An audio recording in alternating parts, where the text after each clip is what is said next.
Baiklah, perkenalkan nama saya Putri Dewi Damayanti dari kelompok 10. Robbins pada tahun 2008 menyatakan the essence of leadership is trust, yang berarti esensi kepemimpinan adalah kepercayaan. Dan kepercayaan di sini yang dimaksud ialah sebuah harapan ke arah yang positif. Menurut Robbins, pada tahun 2000 ada 5 dimensi kunci membangun kepercayaan. Dan apa saja 5 dimensi tersebut? Mari kita bahas. Yang pertama yaitu integritas. Integritas adalah sifat-sifat yang jujur dan bermoral menurut Robbins tahun 2000. Kejujuran adalah unsur yang menentukan dalam peristiwa komunikasi.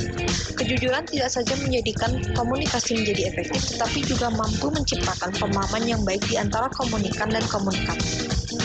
Apalagi jika momentum komunikasi itu terjadi dalam dunia pendidikan. Pendidikan tidak hanya menciptakan tamatan yang pintar, tetapi juga harus jujur.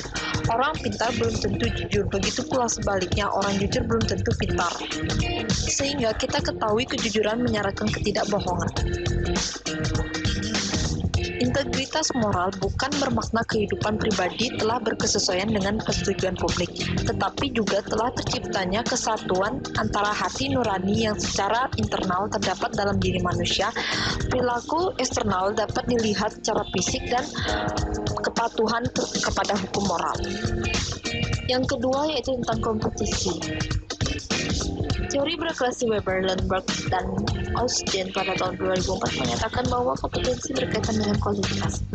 Dan menurut Chung dan Madison pada tahun 1993, kompetensi ialah sifat pengetahuan dan kemampuan pribadi seseorang yang relevan dalam menjalankan tugasnya secara efektif. Kompetensi terdiri atas kompetensi generik dan spesifik. Kompetensi generik ialah kompetensi yang bersifat umum yang harus dimiliki setiap pekerja. Sedangkan kompetensi spesifik ialah kompetensi khusus untuk mengerjakan pekerjaan khusus. Dari beberapa pendapat di atas, dapat disimpulkan bahwa yang dimaksudkan dengan kompetensi ialah kemampuan dan karakteristik yang dimiliki oleh seseorang yang mencakup kepribadian, manajerial, entrepreneurship, supervisi, sosial administrasi, dan teknis dalam melaksanakan tugas pokok dan fungsi.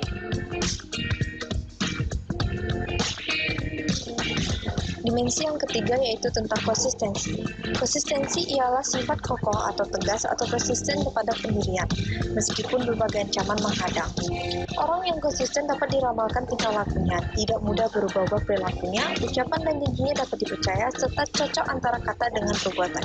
Ketidakkonsistenan antara ucapan dan perbuatan, janji dan bukti, dapat mengurangi bahkan menghilangkan kepercayaan. Dimensi yang keempat yaitu tentang kesetiaan. Kesetiaan ialah keinginan untuk selalu melindungi, menyelamatkan, mematuhi atau taat pada apa yang disuruh atau dimintanya, dan penuh pengabdian. Orang yang setia tidak akan berkhianat, serong, ataupun selingkuh. Dimensi yang terakhir yaitu tentang keterbukaan. Keterbukaan ialah keadaan di mana setiap orang yang terkait dengan pendidikan dapat mengetahui proses dan hasil pengambilan keputusan dan kebijakan sekolah.